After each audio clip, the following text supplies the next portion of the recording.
It's hard to know where my love of reading began. I can't remember a time when I didn't love books. My mother says when I was little, my favorite thing was say, read to me, read to me. And I always had more books than I ever had a bookshelf. My name is Joe Perlman. Some of my neighbors think that I'm a bit book obsessed, and maybe after today they won't have any doubt. What does reading mean to me? I guess it's a special experience when it's a really good book. It brings you to a different place, and it really does cause me to look at the world in a different way. Okay, what you see in this room is what I call the Pantheon. These are my favorite books. This is the basement overflow. I've got quite a bit of stuff hidden over there too. When I ran out of room in the basement, I started putting shelving up in the garage. So there is a system.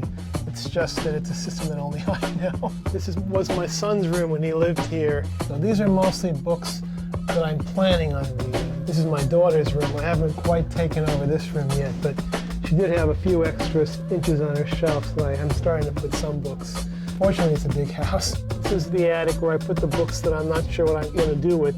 Once this area is completely full, that's the end. I can't buy any more. There's a difference between collecting and amassing. It's hard to describe. I really think it's in your DNA. My love of books is really for the object. It's the feeling that you really have to have the text around in something so that if you need it, it's there. I started collecting seriously around 1975. I started reading about first editions that were collectible. Then when I joined this collector group, that's actually when I first read Ulysses. In order to read Ulysses, you really have to get background. You have to have, like dictionaries of the illusions. I must have bought 20 books about Ulysses. Then I got interested in Jack Kerouac. I was a member of a reading group, and it was such a controversial book. The reading group actually broke up over it. I collect Alice Munro, who I think is one of the greatest underappreciated short story writers living today. And I collect Richard Ford, and he writes really serious, wonderful literary novels about the American scene. I really like foreign literature in translation. That's probably my all-time favorite. Marquez's 100 Years of Solitude. If there was a fire and I was running out, that's probably the one that I would grab. What shocked me when I first read it was that all these books that I'd read before that, these people all borrowed from it. If the book is good and you're really into it, you'll sort of lose track of time and space and you actually go into that world. It's almost like someone else's computer program is going into your own mind. This is a book that I just finished about a week or two ago. It's by Junot Diaz, called The Brief Wondrous Life of Oscar Wilde. It's his first novel. One of the things I love to read are first novels, because generally what people do is they try to put everything they know about life into one book because they think this may be their one shot. It's all about somebody who doesn't really fit in. He's overweight. He's not really a Dominican. He's not really an American. It's all about his search for love.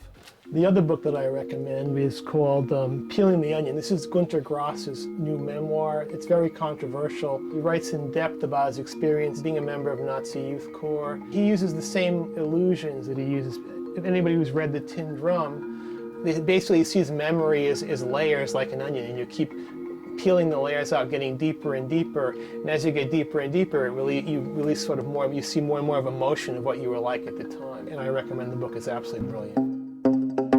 I wish, in general, people would read more valuable books than most people read, or actually expand their mind and take them to a different world, or look at the world in a different way. Well, now you've seen all the books in the house and all the nooks and crannies where I keep them.